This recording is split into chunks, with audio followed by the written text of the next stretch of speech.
बिस्मिल्लाहिर्रहमानिर्रहीम। अस्सलाम वालेकुम डियर स्टूडेंट्स। जैसा कि आप जानते हैं कि हमने प्रीवियस लेक्चर में कॉम्पटन इफेक्ट को डिस्कस किया था, जिसमें आपने ये ऑब्जर्व किया था कि जब एक फोटोन, जिसे आपने एक्सरे फोटोन कहा था, जब एक एक्सरे फोटोन किसी ग्रेफाइट टारगेट में लूजली बाउंड इलेक्ट्रॉन के साथ कोलाइड करता है या इंटरेक्ट करता है, तो फोटोन अपनी इंसिडेंट एनर्जी का कुछ हिस्सा इलेक्ट्रॉन में ट्रांसफर कर देता है और इलेक्ट्रॉन इस एनर्जी को एब्जॉर्ब करके एक डिफरेंट डायरेक्शन में स्कैटर हो जाता है। और फोटोन ऑब्वियसली उसने अपनी कुछ एनर्जी इलेक्ट्रॉन को दे दी। अब जो उसके पास एनर्जी बच जाएगी वो इंसिडेंट एनर्जी के कंपैरेटिवली कम होगी। अब फोटोन इस रिमेनिंग लेस एनर्जी के साथ एक डिफरेंट डायरेक्शन में स्कैटर हो जाएगा। जब फोटोन एक लेस एनर्जी के साथ स्कैटर होता है तो उसकी वेवलेंथ ओरिजिनल वेवलेंथ के कंपैरेटिवली बिगर हो चुकी होती है।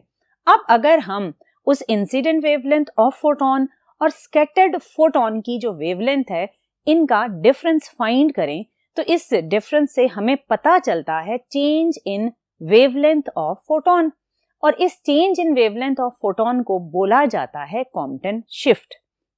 आपने प्रीवियस लेक्चर में ऑब्जर्व किया था कि अगर फोटोन 0 डिग्री पर स्कैटर हो, 90 डिग्री पर स्कैटर हो या 180 डिग्री पर स्कैटर हो, तो उसमें आने वाला चेंज इन वेवलेंथ या जिसे आप कॉम्पटन शिफ्ट कहते हैं वो कितना होगा।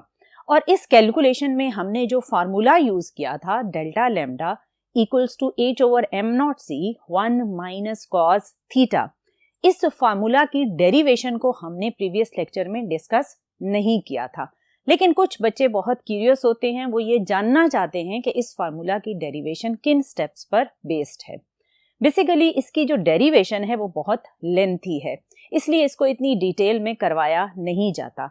लेकिन आज मैं आपको इसकी सारी डेरिवेशन डिटेल में बताऊंगी ताकि वो बच्चे जो इसकी डेरिवेशन को समझना चाहते हैं वो इसको समझ सकें। इसकी डेरिवेशन को समझने से पहले इसकी डायग्राम को along x axis, along y axis detail में समझना जरूरी है, क्योंकि जब तक आपको डायग्राम समझ नहीं आएगी आप इसकी डेरिवेशन के स्टेप्स को फॉलो नहीं कर सकते। अब इसकी डायग्राम को समझने के लिए हमने ये एक लिया ग्रेफाइट टारगेट, जिसके अंदर हमने कंसिडर किया एक ही लूजली बाउंड इलेक्ट्रॉन को। ये हमारे पास है इंसिडेंट फोटोन। अब ये फोटोन जब इस टारगेट के साथ कोलाइड करेगा या इंटरेक्ट करेगा तो ये फोटोन जब इस लूजली बाउंड इलेक्ट्रॉन को हिट करेगा तो ये अपनी एनर्जी का कुछ हिस्सा इस इलेक्ट्रॉन में ट्रांसफर कर देगा, क्योंकि ये electron already loosely bound electron है।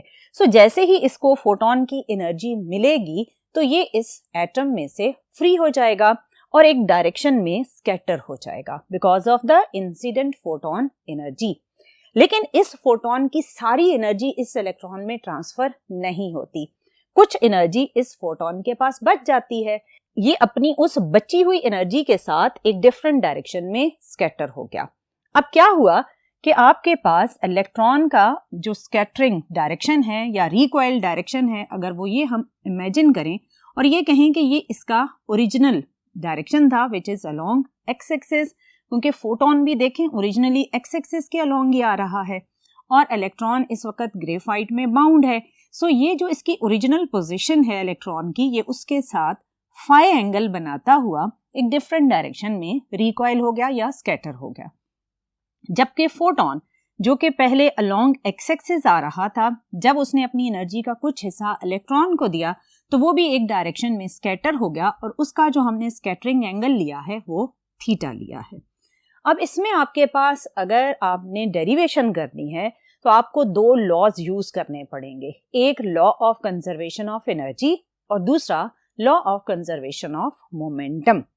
क्योंकि एनर्जी स्केलर क्वांटिटी है, सो एनर्जी से रिलेटेड जब आप law of conservation of energy use करेंगे तो वो इजी होगा, क्योंकि वहां पर हमें डायरेक्शंस मेंशन नहीं करने पड़ते, क्योंकि स्केलर क्वांटिटीज का डायरेक्शन नहीं होता।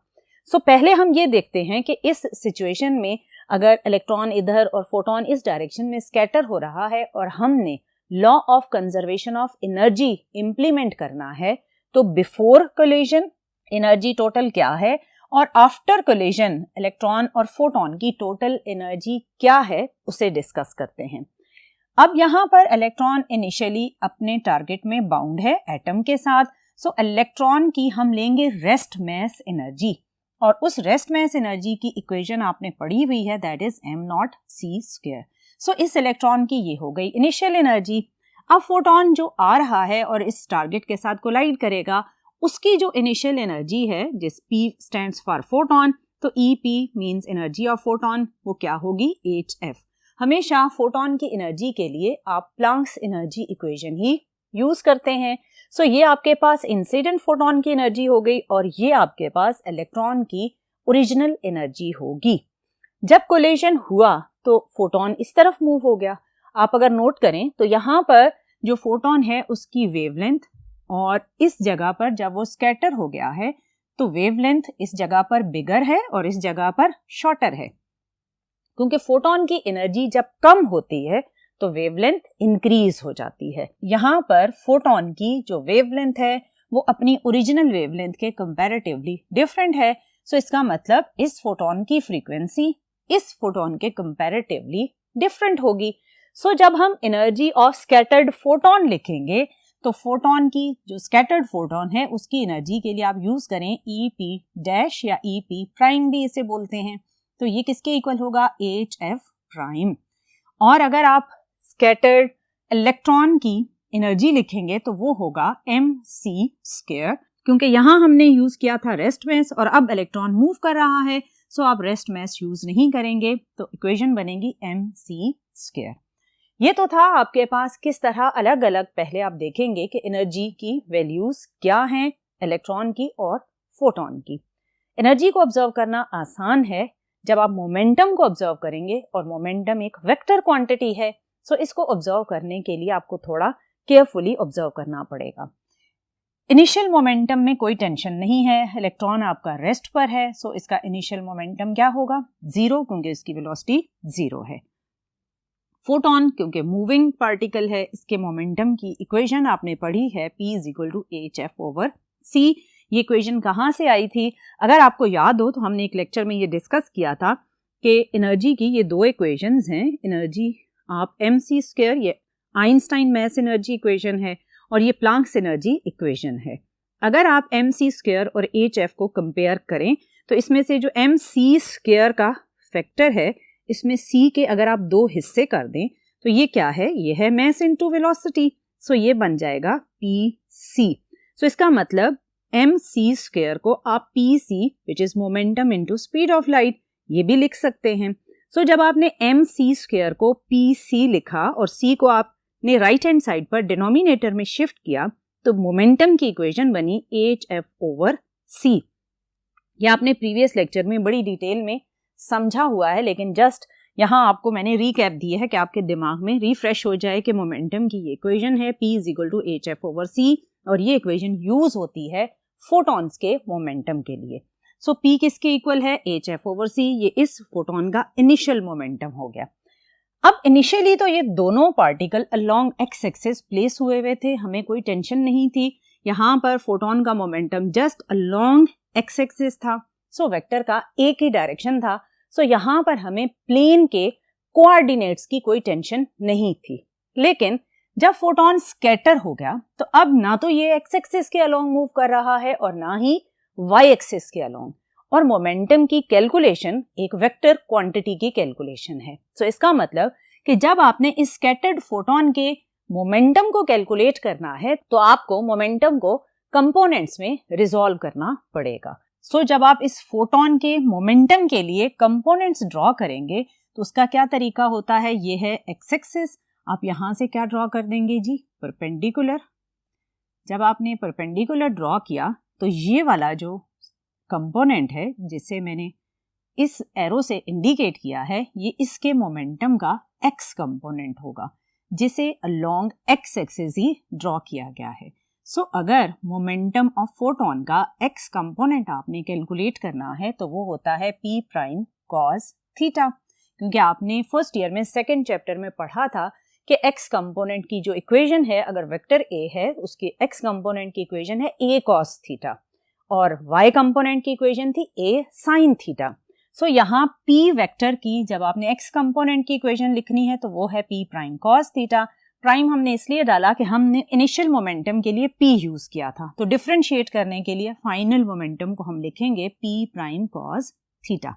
ये तो था आपके पास जब आपने प्रोजेक्शन ड्रॉ की तो x कंपोनेंट, यहाँ पर p प्राइम की अगेन आपने ये वाली वैल्यू यूज कर ली hf prime over c cos theta.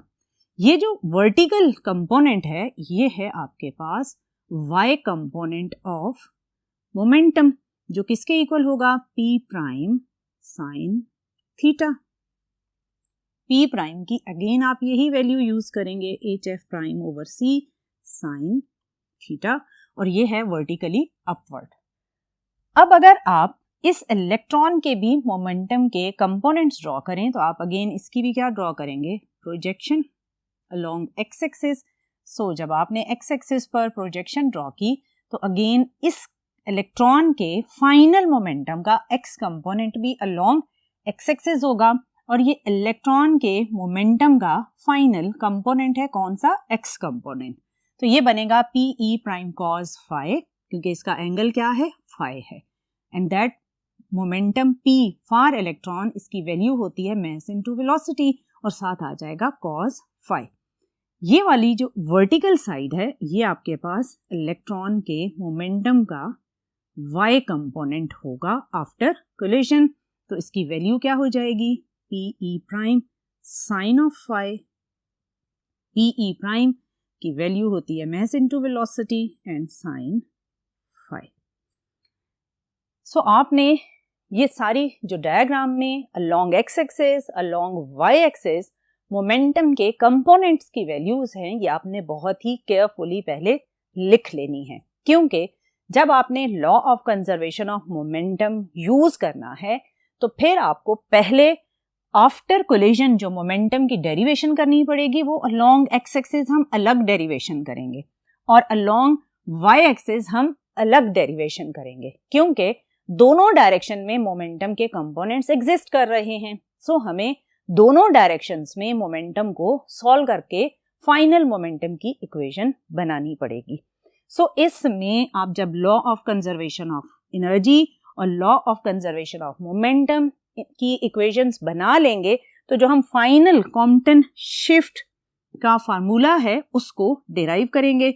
सो इस कॉम्पटन शिफ्ट जो मैंने अभी स्टार्ट में बताया कि ये होता है change in wavelength which is lambda prime minus lambda, और मैंने ये भी बताया कि ये वेवलेंथ इस वेवलेंथ के कंपैरेटिवली बिगर है, इसलिए final wavelength minus initial wavelength को बोला जाता है कॉम्पटन शिफ्ट।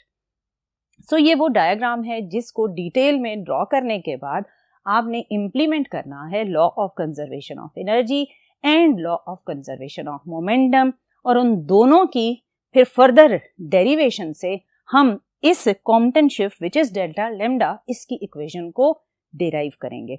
सो चलते हैं नेक्स्ट बोर्ड की तरफ, लेकिन आपने उस बोर्ड पर जाते हुए भी अपने माइंड में इस डायग्राम को रखना है, क्योंकि इसके ऊपर लिखी हुई जो ये मोमेंटम की वैल्यूज हैं along x axis along Y axis, इन्हें हम यूज करेंगे while derivation of momentum along x axis and along Y axis.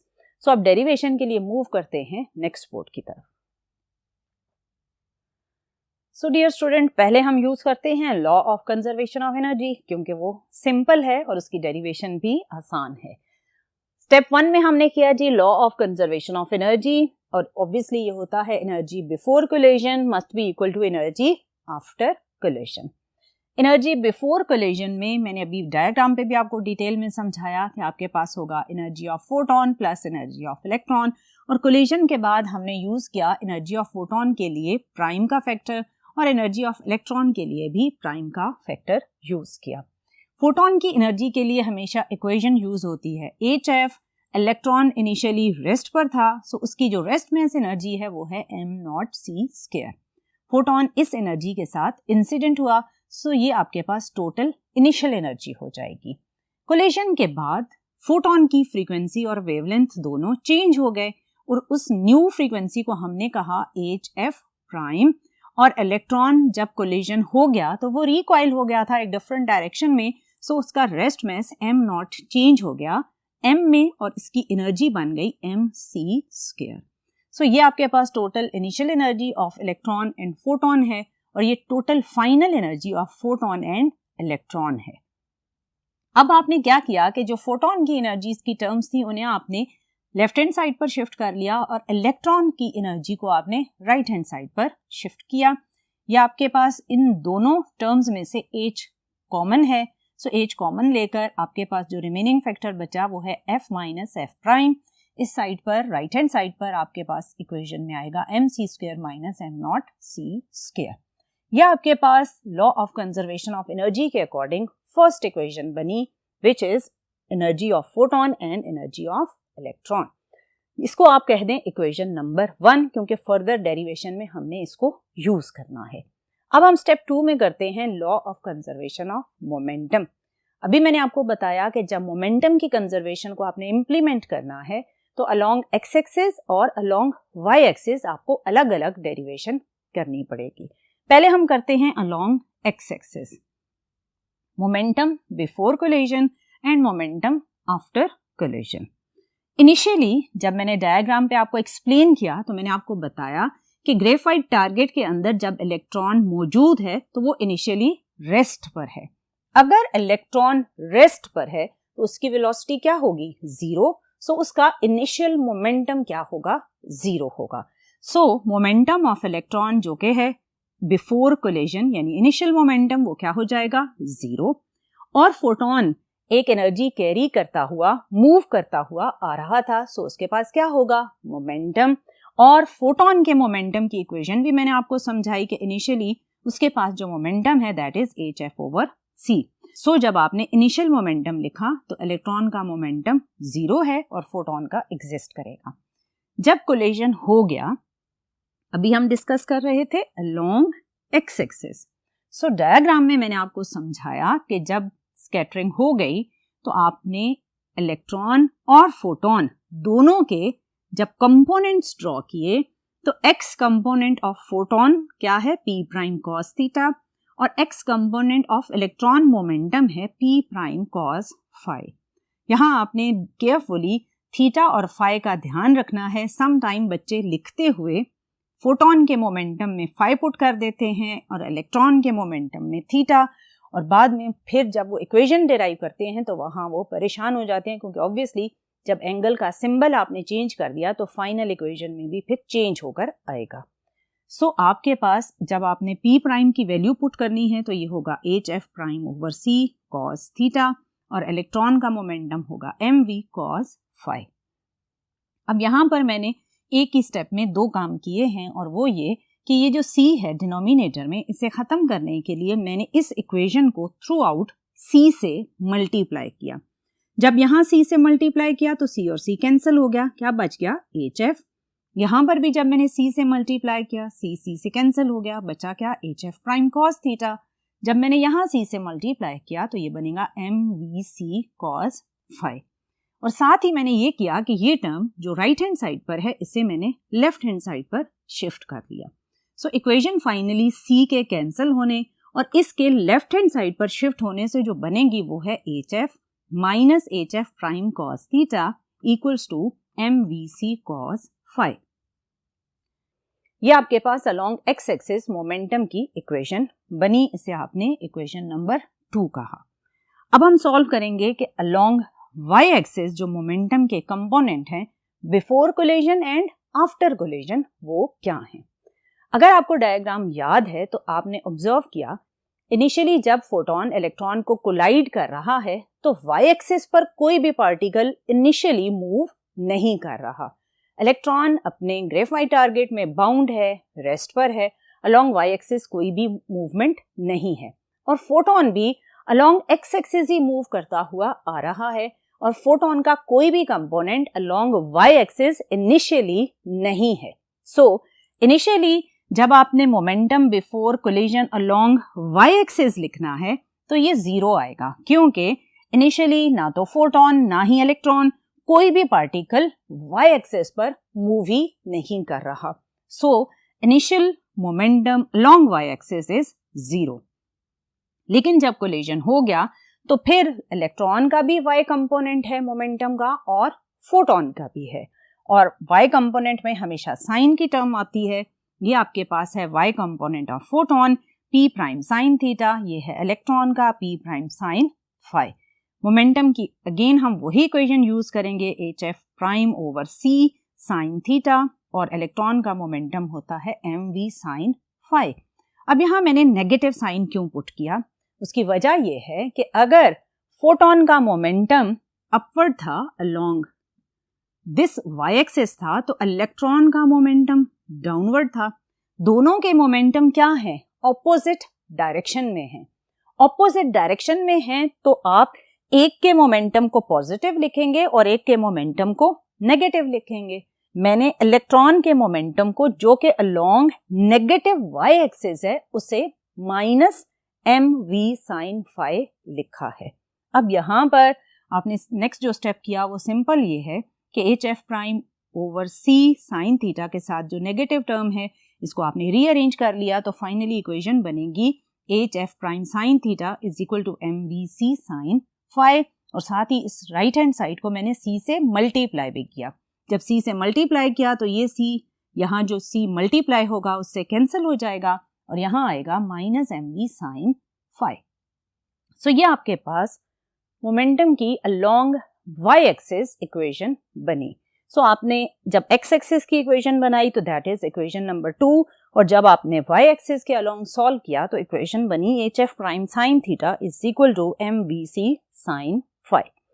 अब ये जो इक्वेशन 2 और 3 हैं, इन दोनों इक्वेशंस को आपने स्क्वायर करना है और ऐड करना है ताकि x और y एक्सिस के मोमेंटम कंबाइन हो सकें, क्योंकि जब तक आप इन दोनों मोमेंटम्स को कंबाइन नहीं करेंगे तो फाइनल इक्वेशन डिराइव नहीं हो सकती। सो इन दोनों इक्वेशंस को कंबाइन और सिंप्लीफाई करने के लिए आपने इन दोनों इक्वेशंस को पहले स्क्वायर करना है और फिर इन्हें ऐड करना है। और ऐड करते हुए ध्यान रखना है राइट हैंड साइड को आपने राइट हैंड साइड में ऐड करना है और लेफ्ट हैंड साइड को लेफ्ट हैंड साइड में ऐड करना है। कहीं आपने राइट हैंड साइड में लेफ्ट हैंड साइड ऐड कर दी तो आपकी डेरिवेशन सारी गलत हो जाएगी। So be careful while adding, same sides का पहले आप स्क्वायर करेंगे और सेम ही साइड्स को आपने ऐड भी करना है। सो इनको स्क्वायर और ऐड करने के लिए हम मूव करते हैं नेक्स्ट बोर्ड की तरफ। जी डियर स्टूडेंट, अब हम इक्वेशन 2 और 3 को स्क्वायर करेंगे और ऐड करेंगे। सो आपके पास इक्वेशन नंबर 2 की जो लेफ्ट हैंड साइड है hf minus hf prime cos theta, उसे आपने स्क्वायर किया, प्लस आपके पास जो इक्वेशन 3 की लेफ्ट हैंड साइड है वो है hf प्राइम साइन थीटा, उसका स्क्वायर किया और ऐड कर दिया। सिमिलरली राइट हैंड साइड का भी आपने स्क्वायर किया और ऐड किया। पहले हम राइट हैंड साइड को सिंप्लीफाई कर लेते हैं। इसमें आपके पास m square v square c square term common आ जाएगी और ब्रैकेट में आएगा cos square phi plus sine square phi, और ये आइडेंटिटी 1 के इक्वल होगी। तो आपके पास राइट हैंड साइड सिंप्लीफाई होकर बनेगी m square v square c square, जबकि लेफ्ट हैंड साइड पर जब आपके पास ये टर्म है तो ये है a minus b whole square.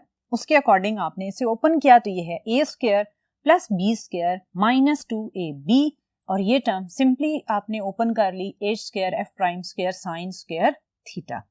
अब यहाँ पर cos स्क्वायर थीटा भी है और साइन स्क्वायर थीटा, और दोनों के साथ जो टर्म है वो कॉमन है। सो आपने इन दोनों टर्म्स में से h square f prime square common ले लिया। सो ब्रैकेट में आएगा cos square theta plus sine square theta, और आप जानते हैं कि ये अगेन 1 के इक्वल होगा। सो आपने h square f square plus h square f prime square, और ये किसके इक्वल है 1 के, सो इसके साथ 1 मल्टीप्लाई हो गया, minus 2h square f prime cos theta, और m square v square c square को आपने इस साइड पर लिखा। याद रखेंगे जब आप इक्वेशन 4 लिखेंगे तो m square v square c square को आप लेफ्ट हैंड साइड पर लिखें ताकि फर्दर डेरिवेशन में आपको कोई परेशानी ना हो। ये तो था कि मोमेंटम वाली दोनों इक्वेशंस को आपने पहले आपस में स्क्वायर और ऐड करके कंबाइन कर लिया ताकि x एक्सिस और y एक्सिस के इफेक्ट कंबाइन होकर एक ही इक्वेशन में आ जाएं। ये तो था मोमेंटम। अब देखते हैं कि जो हमने फर्स्ट इक्वेशन एनर्जी से रिलेटेड बनाई थी उसको फर्दर कैसे सिंप्लीफाई कर सकते हैं। From equation 1 which is energy equation, उसमें आपके पास लेफ्ट हैंड साइड पर है h f minus m prime equal to m c square minus m naught c square. मैंने इसमें कोई भी चेंज नहीं किया। जो प्रीवियस बोर्ड पर मैंने इक्वेशन लिखी थी वो मैंने एज इट इज रिपीट कर दी है। इसमें आपके पास ये वाली टर्म आपने इस साइड पर शिफ्ट की तो बना mc² equals to 8f minus f prime plus m0c²। अब इस इक्वेशन की जो कि एनर्जी की इक्वेशन है, इसमें आपने करना है स्क्वेयरिंग बोथ साइड्स। जब आपने दोनों साइड्स को स्क्वेयर किया तो ये बनेगा m² और इसका आप स्क्वेयर करेंगे तो ये बन जाएगा c⁴। और यहाँ पर अगेन जब आप राइट हैंड साइड को स्क्वेयर करेंगे तो ये बनेगा a plus b whole square. So a² plus b² plus 2ab। So आपने सिंपल उसी a plus b whole square वाले फॉर्मूला से इसको ओपन कर दिया। अब इसमें फर्दर ये वाली जो टर्म है f minus f prime whole square, इसको भी आप a minus b whole square वाले फॉर्मूला से ओपन करेंगे तो ये बनेगा f² plus f prime square minus 2ab।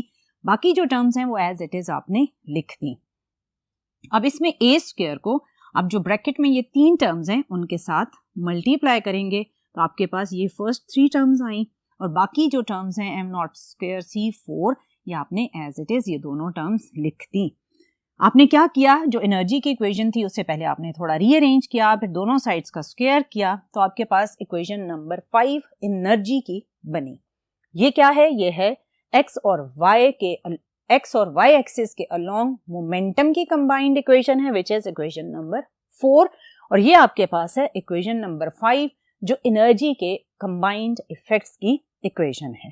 अब आपने क्या करना है, क्योंकि आपने इन दोनों इक्वेशन यानी एनर्जी और मोमेंटम के कंबाइंड इफेक्ट से चेंज इन वेवलेंथ का फार्मूला डिराइव करना है, तो आप करेंगे इक्वेशन 5 में से इक्वेशन 4 को सब्ट्रैक्ट।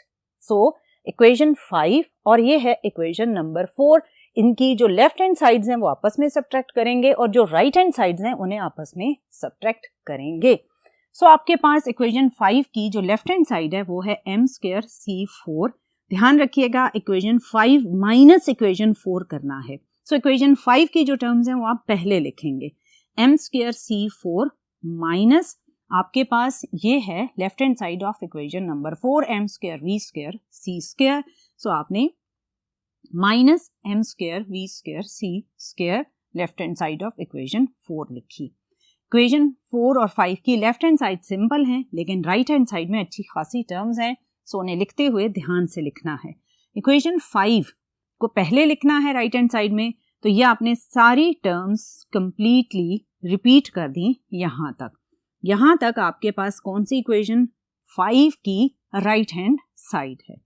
माइनस करना है आपने right hand side of equation number 4। सो जब आप माइनस कर रहे हैं तो इसका मतलब माइनस h² f², ये प्लस है तो ये भी क्या हो जाएगा minus h² f prime square, और ये माइनस है तो ये क्या हो जाएगा, ये प्लस हो जाएगा, plus 2h² f prime cos theta. जब आपने ये सारी राइट हैंड साइड्स की टर्म्स लिख ली तो अब आपने क्या करना है कि जो लेफ्ट हैंड साइड है इसमें से आपने m² c⁴ वाला फैक्टर कॉमन लेना है। जब आप कॉमन लेंगे तो इसकी जगह पर तो एज इट इज 1 आ जाएगा, क्योंकि ये टर्म तो आपने पूरी बाहर कॉमन ले ली।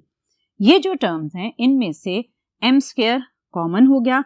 अब आपने यहाँ c² है और आपने कॉमन क्या लिया है, c⁴। इसका मतलब ये है कि इस टर्म को आपने c² से मल्टीप्लाई किया था और डिवाइड किया था। जब c² से मल्टीप्लाई किया तो वो बना c⁴ और वो बाहर आ गया कॉमन, और जो आपने डिवाइड किया था c² वो एज इट इज अंदर रहा। सो m² c⁴ कॉमन हुआ तो रिमेनिंग क्या बचा, v² divided by c²। So left hand side पर आपने ये टर्म कॉमन ली तो आपके पास ब्रैकेट में आया 1 minus v² over c²। Similarly right hand side पर भी आपने सिंप्लीफाई करने के लिए देखना है कि कौन सी ऐसी टर्म्स हैं जिनमें से आप कुछ कॉमन ले सकते हैं। एक ये टर्म है which is 2h² f prime, और दूसरी इसी तरह ये लास्ट वाली टर्म है which is 2h² f prime cos theta. इन दोनों टर्म्स में से आपने minus 2h² f prime common लिया तो ये टर्म क्या हो जाएगी, माइनस 2h², क्योंकि कॉमन लिया है तो ये बन जाएगी +1, और ये है plus 2h² f prime cos theta. आपने माइनस के साथ कॉमन लिया हुआ है तो अंदर आ जाएगा माइनस cos थीटा। सो ये दोनों टर्म्स आपकी यूज हो गई इस जगह पर। बाकी जो आपके पास टर्म्स हैं उनमें से आप देखते हैं कि कैंसिल होती है कोई टर्म या नहीं। अगर आप ये टर्म देखें H square F prime square, ये प्लस में है, ये भी H square F square plus में है, ये दोनों टर्म्स हमें यहां पर नजर आ रही हैं। सो ये टर्म इसके साथ कैंसिल हो गई और ये इसके साथ कैंसिल हो गई क्योंकि दोनों ऑपोजिट साइंस के साथ हैं। अब जो आपके पास बाकी टर्म्स बची हैं वो एक तो ये बच गई और एक ये टर्म, सो ये आपने एज इट इज रिपीट कर दी। इनमें से कॉमन आ गया था, ये टर्म्स कैंसिल हो गई, ये दोनों टर्म्स एज इट इज बाकी बच गई। अब ये तो था कि जब आपने सब्ट्रैक्ट किया तो जो टर्म्स कैंसिल हुई उसके बाद सिंप्लीफाइड फॉर्म क्या है। अब इसे हमने फर्दर सिंप्लीफाई करने के लिए रिलेटिविस्टिक मास इक्वेशन की हेल्प ली। कैसे हेल्प ली? आप जानते हैं कि m equals to m naught divided by 1 minus v square over c square under root होता है। इसमें आपने दोनों साइड्स पर पहले स्क्वायर कर लिया, तो m square equals to m naught square divided by 1 minus v square over c square. अब इस टर्म को आप इधर शिफ्ट करें तो ये बनेगा m square 1 minus v square over c square equals to m naught square. ये हम क्यों कर रहे हैं? उसकी वजह है इस इक्वेशन की left hand side. Left hand side पर अगर आप गौर करें तो ये टर्म और इसके साथ ये टर्म, ये दोनों टर्म्स हैं m square 1 minus v square over c square, जो कि मैंने अभी इस रिलेटिविस्टिक मास इक्वेशन से इसी टर्म की वैल्यू सेपरेट की है। और वो वैल्यू क्या है? m square 1 minus v square over c square, जो आपको इस सर्कल की हुई टर्म के अंदर नजर आ रही है। और इसको हमने किससे इक्वेट कर लिया? m नॉट स्क्वायर से। सो इस इक्वेशन में लेफ्ट हैंड साइड पर जहां आपको ये टर्म नजर आई वहां आपने क्या लिख दिया? m naught square. सो जब आप इस लेफ्ट हैंड साइड पर m नॉट स्क्वायर लिखेंगे तो साथ आएगा c पावर 4। सो आपके पास लेफ्ट हैंड साइड सिंप्लीफाई होकर बनी m naught square c power 4। बाकी जो इसकी राइट हैंड साइड है उसको आपने एज इट इज लिखा, minus 2h square F F prime 1 minus cos theta m naught square c power 4 plus 2h f minus f prime m naught square. अब यहां अगर आप गौर करें तो राइट हैंड साइड पर ये टर्म और ये जो हमने सिंप्लीफाई की टर्म, ये दोनों कैंसिल हो गई। जब ये दोनों टर्म्स कैंसिल हुई तो जो रिमेनिंग फैक्टर है वो है 2h square F F prime 1 minus cos theta, ये नेगेटिव में है। इसे आप लेफ्ट हैंड साइड पर शिफ्ट करेंगे तो इट विल बिकम पॉजिटिव। जबकि राइट हैंड साइड पर जो रिमेनिंग फैक्टर है वो है 2h f minus f prime m naught c square. अब आपने क्या किया कि अगेन राइट और लेफ्ट हैंड साइड पर जो टर्म्स कैंसिल होती हैं, एक है 2 और ये h स्क्वायर में से 1h और यहाँ से एक h कैंसिल हो गया, तो यहाँ बचेगा h f f prime 1 minus cos theta, that will be equal to f minus f prime m naught c square. देखा आपने कितना कॉम्प्लिकेटेड प्रोसेस था जिसमें आपने मल्टीपल इक्वेशंस को मल्टीपल वेज में आपस में कंबाइन करके फाइनली सिंप्लीफाइड फॉर्म में एक सिंगल इक्वेशन में कन्वर्ट करना है। उसके लिए अभी तक हम यहाँ पर फ्रीक्वेंसीज की फॉर्म में पहुंचे हैं। आपने एनर्जी और मोमेंटम की अलोंग एक्स और वाई एक्सिस सारी इक्वेशंस को आपस में मर्ज किया और मर्ज करने के बाद हम एंगल और फ्रीक्वेंसी की फॉर्म में एक इक्वेशन बनाने में कामयाब हुए हैं। अब बस थोड़े से और स्टेप्स हैं जिन्हें आप करेंगे तो आप कॉम्पटन शिफ्ट यानी चेंज इन वेवलेंथ वाली इक्वेशन को डिराइव कर लेंगे। इसके लिए हम मूव करते हैं फर्स्ट बोर्ड की तरफ। जी डियर स्टूडेंट, अब हम फाइनली उस बोर्ड पर आ गए हैं जहां अब आप लास्ट अपनी जो कॉम्पटन शिफ्ट की इक्वेशन है उसे डिराइव कर लेंगे। अभी जो आपने लास्ट में इक्वेशन फाइंड आउट की थी वो थी h f f prime 1 minus cos theta that will be equal to f minus f prime m naught c square. ये आपने कंबाइंड मोमेंटम और एनर्जी की इक्वेशंस को सब्ट्रैक्ट किया था, उससे ये आपके पास सिंप्लीफाइड इक्वेशन बनी। इसमें आपके पास जो ये वाली टर्म है इसे मैंने राइट हैंड साइड और इसे जस्ट लेफ्ट हैंड साइड पर लिखा है ताकि हमारा जो ऑर्डर ऑफ इक्वेशन है उसी के अकॉर्डिंग आंसर आए। इसमें आपके पास यहाँ पर ये जो टर्म है एफ एफ प्राइम, इसे आप लेफ्ट हैंड साइड पर डिनोमिनेटर में शिफ्ट कर लें और ये जो टर्म है m नॉट c स्क्वायर, इसे आप राइट हैंड साइड के डिनोमिनेटर में शिफ्ट कर लें। सिंपली ये टर्म इस साइड पर और ये टर्म इस साइड पर शिफ्ट की है मैंने। अब यहाँ पर इस वाली जो लेफ्ट हैंड साइड पर टर्म्स हैं इन्हें अगर आप सिंप्लीफाई करें तो जब ये दो टर्म्स डिवाइड होंगी तो f और f कैंसिल हो जाएगा और रिमेनिंग होगा 1 ओवर f प्राइम। जब ये दो टर्म्स आपस में डिवाइड होंगी तो f प्राइम कैंसिल हो जाएगा और रिमेनिंग होगा -1 ओवर f। जबकि राइट हैंड साइड पर वही टर्म्स मैंने जस्ट सिंपल फॉर्म में लिखी हैं, h/m0c² 1 - cos थीटा। अब यहाँ पर जो लेफ्ट हैंड साइड पर फ्रीक्वेंसी आ रही है इसे हम इन टर्म्स ऑफ वेवलेंथ लिखेंगे। ये वही इक्वेशन है v = f लैम्डा, क्योंकि हम फोटोन की बात कर रहे हैं तो फोटोन मूव करता है विद स्पीड ऑफ लाइट, हम यूज करेंगे c = f लैम्डा। f क्या हो जाएगा, c/λ। इस इक्वेशन को आप f और f प्राइम की जगह यूज करेंगे। f प्राइम की जगह जब आप पुट करेंगे तो ये आएगा c/λ प्राइम। सो जब c/λ प्राइम तो लैम्डा प्राइम आपने ऊपर शिफ्ट किया तो it will be lambda prime over c।